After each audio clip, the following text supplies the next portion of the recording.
ভাই লোক আজকে হলো 22 এপ্রিল 2026 তারিখ। এই মুহূর্তে হজরত শাহজালাল আন্তর্জাতিক বিমানবন্দরে আছি। আমাদের দুইজন ভাই ব্রাদার পর্তুগালের অ্যাম্বাসি ফেস করতে যাচ্ছে, সেজন্য বিদায় দিতে আসলাম। তবে ওনারা অ্যাম্বাসি ফেস করতে যাচ্ছেন, এখনও ডেট পায় নাই, কারণ এগুলো হলো শর্টকাটে। ওনারা আসলে বিভিন্ন এজেন্সিতে ঘুরার পরে আমার কাছে আসছে, বললো যে ভাই আপনি আমার দ্রুত আমাদের কাজগুলো একটু করে দেন।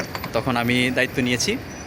তো আমি বিগত দিনে যে পর্তুগালের জন্য যে কাজ করেছি, সে কাজ করার ক্ষেত্রে আমি পর্তুগালের মোটামুটি যাদেরই ফাইল নিয়েছি সবাইকে সফলতা এনে দিতে পেরেছি। শুধু দুইটা ভাইকে আমি সফলতা এনে দিতে পারি নাই। সেই দুইজন হচ্ছেন, একজন হচ্ছেন আপনার রাসেল ভাই যখন অ্যাপয়েন্টমেন্ট ডেট উঠবে ওনার কাছ থেকে কোনো অ্যাডভান্স নেওয়া হয় নাই, উনি রেসপন্স করে নাই বিদায় ওনার ফাইলটা আমি ক্যান্সেল করে ফেলছি। তো এইটা একটা বাদ গেছে। আরেকটা হচ্ছে আপনার শরীফুল ইসলাম ভাইয়ের হচ্ছে ওনার ভিসার মেয়াদ যখন শেষ হয়ে যাচ্ছিল, তখন ভিসার মেয়াদ হাতে থাকতেই ওনার অ্যাপয়েন্টমেন্ট ডেট পাচ্ছিলাম না।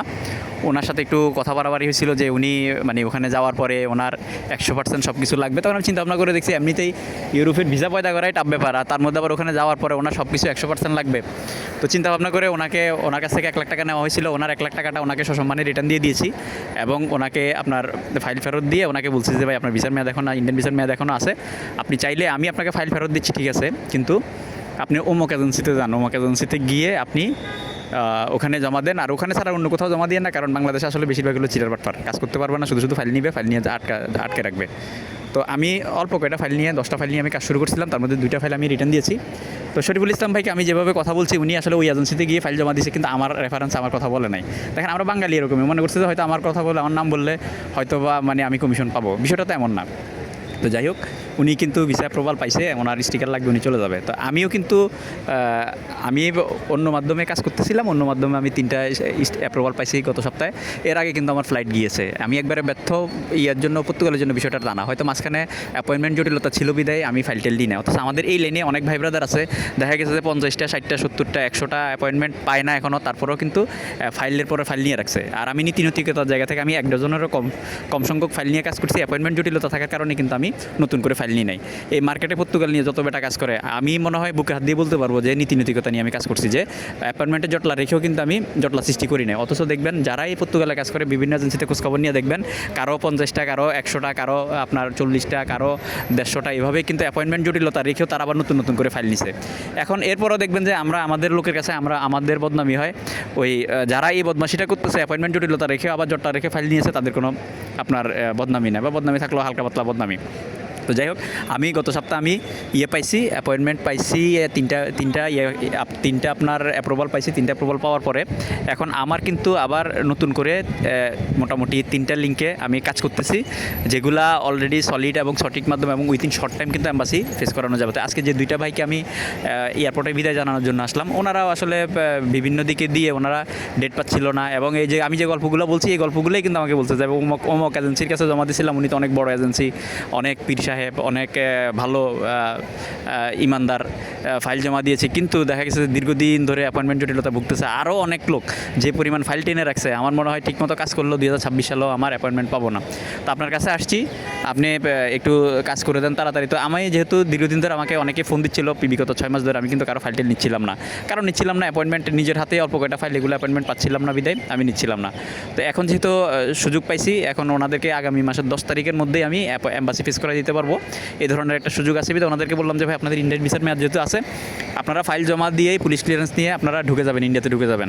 আর এর মধ্যে 10 তারিখের ভিতরে আমি যেদিন পারি ওই দিন আপনাদেরকে আমি অ্যাম্বাসি ফেস করে দিব। তবে 10 তারিখে আমি কথা বলে আপনাদেরকে ঢুকাচ্ছি, আপনারা 20 তারিখ পর্যন্ত, মানে আগামী মাসের 20 তারিখ পর্যন্ত, আজকে তো 22 তারিখ, আগামী মাসের 20 তারিখ পর্যন্ত আপনারা ইন্ডিয়াতে থাকার 1 মাসের আপনারা প্ল্যানিং নিয়ে ইন্ডিয়াতে ঢোকেন, এর ভিতরে আমি অ্যাম্বাসি ফেস করে দিব।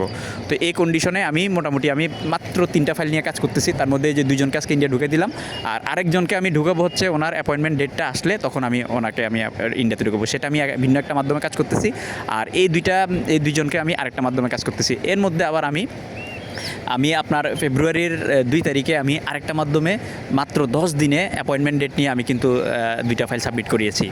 এরপরে আবার এই যে আমার এই যে গত সপ্তাহে যে 3টা অ্যাপ্রুভাল আসছে পর্তুগালের, এগুলো হচ্ছে যে মার্চ মাসের আপনার 6 তারিখে জমা দেওয়া, মার্চ মাসের 3 তারিখে জমা দেওয়া হয়েছিল, এগুলো 6 তারিখ না 3 তারিখে জমা দেওয়া হয়েছিল। তো আপনার ওগুলো কিন্তু এই যে এপ্রিলে এসে কিন্তু অ্যাপ্রুভাল চলে আসছে। তো দেখেন আমার কিন্তু অলরেডি সফল এবং সঠিক মাধ্যম, যে আমি এর আগে কিন্তু আমি আবার আরেকটা মাধ্যমে কিন্তু আমি পর্তুগালে কিন্তু ফ্লাইটই দিয়েছি ভিসা করে। করে। তো আমার যেহেতু এই বেশ কয়েকটা সলিড এবং সঠিক মাধ্যম থাকা সত্ত্বেও কিন্তু আমি শুধুমাত্র অল্প কয়টা ফাইল, 1 ডজনেরও কম সংখ্যক ফাইল নিয়ে অ্যাপয়েন্টমেন্ট জটিলতা থাকার কারণে কিন্তু আমি ফাইল নিই নাই। এখন আমি বুক ফুলিয়ে বলতেছি যে আপনারা যারা দীর্ঘদিন ধরে আমাকে ফোন দিয়েছেন বিগত 6 মাস ধরে, আপনাদের যদি ইন্ডিয়ান ভিসা রেডি থাকে আমি আপনাদের দায়িত্ব নিয়ে আমি আপনাদের কাজ করে দিতে পারবো। আপনাদের বাজেট নিয়ে যদি সমস্যা না থাকে আপনারা পর্তুগালের জন্য ট্রাই করতে পারেন, অথবা যদি ইন্ডিয়ান ভিসার যদি কোনো আপনার চিটাগং ডিভিশনের যদি হয়ে থাকেন আর যদি রিজেকশন না খেয়ে থাকেন বা আপনি যদি ব্ল্যাক লিস্টে না থাকেন ইন্ডিয়ান ভিসার জন্য দাঁড়িয়ে, তাহলে আমি সহযোগিতা করতে পারবো ইন্ডিয়ান ভিসার ক্ষেত্রে। আপনারা যদি ট্রাই করেন পর্তুগাল নিয়ে, এখনই সুবর্ণ সুযোগ, এখনই পারফেক্ট টাইম। যদি ট্রাই করতে চান ট্রাই করতে পারেন, কারণ পর্তুগালের খেলাটা আগামী 3-4 মাস 4 মাসের ভিতরে কিন্তু শেষ হয়ে যাবে। তো আপনারা যদি কেউ যদি চান ট্রাই করতে পারেন, কারণ আমি নীতিনৈতিকতার জায়গা থেকে আমি কাজ করতেছি। এই লাইনে আমাদের সফলতা ব্যর্থতা দুইটাই আছে। যতদিন পর্যন্ত আমার অ্যাপয়েন্টমেন্ট জটিলতা ছিল আমি কিন্তু ফাইল নিই নাই, অথচ এই মার্কেটে কিন্তু সবাই জটলা রেখে জটলা শিশি করছে ফাইল নিয়েছে। এখন আমি ওপেনলি বলতেছি, আপনারা যদি ফাইল যদি ট্রাই করতে চান ট্রাই করতে পারেন। আমি মোটামুটি 4টা মাধ্যমে সলিড এবং সঠিক মাধ্যমে আমি খুব কম সময়ে আমি এম্বাসি ফেস করে দিতে পারবো। আমার একটা মাধ্যমে যদি ডিলে হয় আমি আরেকটা মাধ্যম দিয়ে, আরেকটা মাধ্যম ডিলে হলে আরেকটা মাধ্যম দিয়ে কিন্তু আমি কাজ করে দিতে পারবো। এখন আপনারা যাদের বাজেট নিয়ে সমস্যা নাই, আপনারা যে কোনো ধরনের তথ্য এবং পরামর্শের জন্য আমার হোয়াটসঅ্যাপে যোগাযোগ করতে পারেন। তবে ওই যে অফিস কোথায়, বাড়ি কোথায়, কাজ করছি কি না, কী কাজ, কী হবে, বেতন কত, তারপরে আপনার ইন্ডিয়ান ভিসার মেয়াদ আছে 5 দিন 7 দিন, বা এই ধরনের যারা প্রশ্ন করবেন ভাই ফোন করার দরকার নাই। যারা বাজেট নিয়ে সমস্যা নাই, সিরিয়াসলি পর্তুগালে যাবেন, আপনারা পর্তুগাল সম্পর্কে আগে পিছিয়ে সব কিছু জানেন যে ওখানে গেলে সুবিধা অসুবিধা কী, তারা শুধু যোগাযোগ করবেন। আর অফিস কোথায় কী অবস্থা এগুলা যারা জিজ্ঞেস করতে চাইবেন, বা বাড়ি কোথায়, কাজ করছি কি না, আপনারা নক দেওয়ার দরকার নাই, কারণ বিশ্বাসে মিলাই দেন তর্কে বহুদূর। আমি ইউসুফ আলী মজুমদার, বিগত 9 বছর ধরে ইউরোপ কেন্দ্রিক কাজ করি। আমার সফলতা হচ্ছে আমি রোমানিয়াতে লোক পাঠাইছি, ক্রোয়েশিয়াতে লোক পাঠাইছি, পোল্যান্ডে পাঠাইছি, হাঙ্গেরি পাঠাইছি আমি। আর এর আগে আপনার শুরুতে আমি 5 বছর শুধুমাত্র মধ্যপ্রাচ্য এবং মালয়েশিয়া নিয়ে কাজ করছি। তো এখানে নিজেকে পরিচয় দেওয়ার মতো কিছু নাই, যেহেতু এই লাইনে কাজ করি, আদম লাইনে কাজ করি, দীর্ঘ 9 বছরের অভিজ্ঞতা। ভুল সময় ভুল দেশ ট্রাই করি না, তবে এগুলো হচ্ছে নসিব আর কিসমতের ব্যাপার। আমরা যে 100% ফাইল জমা ভিসা করে দিতে পারবো বলে ফাইল নিলে যে 100% ভিসা হবে ইউরোপের কাজ, বিষয়টা এমন না। কারণ আমি এম্বাসি পর্যন্ত পৌঁছে দেওয়ার ক্ষমতা রাখি, ভিসা দেওয়ার ক্ষমতা আমার নাই, ভিসা দিবে এম্বাসি। তো আপনারা এখন পর্যন্ত যেহেতু ভুল সময় ভুল দেশ নিয়ে ট্রাই করি না, এখন পর্যন্ত পর্তুগালে ভিসা রেশিও ভালো আছে। যারা পর্তুগালের মাটিতে গিয়ে নিজের লাইফ কেরিয়ার ঠিক করতে চাচ্ছেন, গড়ে তুলতে চাচ্ছেন, তারা ট্রাই করতে পারেন। কারণ এখানে আপনার মোটামুটি পর্তুগালের জন্য আপনার যারা যাবেন, শুরুতে আপনারা 1 বছর দেশে কোনো টাকা পয়সা পাঠাতে পারবেন না। যাদের ফ্যামিলিতে 1 বছর পর্যন্ত কোনো টাকা পয়সা না দিলে আপনার পরিবারে কিছু যায় আসে না, তারা যান। কারণ ওখানে গিয়ে আসলে পর্তুগালে যে পরিমাণ টাকা খরচ করে যাবেন ওই হিসাবে কিন্তু ওইটা থেকে ওই পরিমাণ ফিডব্যাক কিন্তু বাংলাদেশে পাঠাইতে পারবেন না। যারা পলিটিক্যালি বিভিন্ন সমস্যা আছেন যে আপনারা দেশ থেকে যাওয়া দরকার বা বাংলাদেশে কোনো কিছু করতে পারবেন না আগামীতে, আপনারা পর্তুগালে গিয়ে টাকা পয়সা আছে সেখানে গিয়ে বিজনেস করবেন বা সেখানে গিয়ে আস্তে ধীরে পরবর্তীতে নিজের ক্যারিয়ার করবেন, তারা যেতে পারেন। কিন্তু 2 পয়সা আয় করে বাংলাদেশে পাঠাবেন, এই ধরনের মন মানসিকতা যদি থাকে তাহলে আপনারা পর্তুগাল না গিয়ে আপনারা একটু ঝুঁকি নিয়ে রোমানিয়াতে ট্রাই করতে পারেন। রোমানিয়াতে আপনারা মোটামুটি ভালোই বেতন পাবেন, পর্তুগাল থেকে ভালো বেতন পাবেন। আর যদি পর্তুগালের যেহেতু বাজেটটা বেশি হাই বাজেট, আপনারা যদি সমস্যা মনে করেন তাহলে সেক্ষেত্রে আপনারা ম্যাসিডোনিয়া ট্রাই করতে পারেন। ম্যাসিডোনিয়া হচ্ছে আপনার মোটামুটি অনেক টাকা বেতন, কিন্তু বেতনটা কম, কিন্তু আপনার ইয়েটা বেশি, বাজেটটা অনেক বেশি, 2 মাস থেকে 3 মাসের ভিতরে কাজ হয়ে যায়। তবে ওখানে যাওয়ার পরে আপনারা নিজেদের কাজ নিজেরা খুঁজে নিতে হবে। যাদের আত্মীয় স্বজন ইতালি বা অন্য কোনো দেশে আছে যে আপনারা ইউরোপে যেতে পারতেছেন না, দীর্ঘদিন বছরের পর বছর চেষ্টা করতেছেন, চেষ্টা করে পরবর্তীতে ভুল সিদ্ধান্ত নিতে চাচ্ছেন যে আপনারা লিবিয়া বা অন্য কোথাও বাইরে আপনার সাগরপথ পাড়ি দিয়ে যাবেন, তারা ওইটা না করে লাখ লাখ টাকা ওইভাবে পানিতে না ফেলে দিয়ে জীবনটা ঝুঁকির মধ্যে না গিয়ে আপনারা ম্যাসিডোনিয়া ট্রাই করতে পারেন। ডিরেক্টলি প্লেনে করে যাবেন, প্লেনে করে সেখানে যাওয়ার পরে সেখানে থাকেন আস্তে ধীরে, তারপরে সময় সুযোগ সুবিধা মতো করে আপনারা সামনের দিকে অগ্রসর হন। এটা হচ্ছে সবচেয়ে বেস্ট অপশন।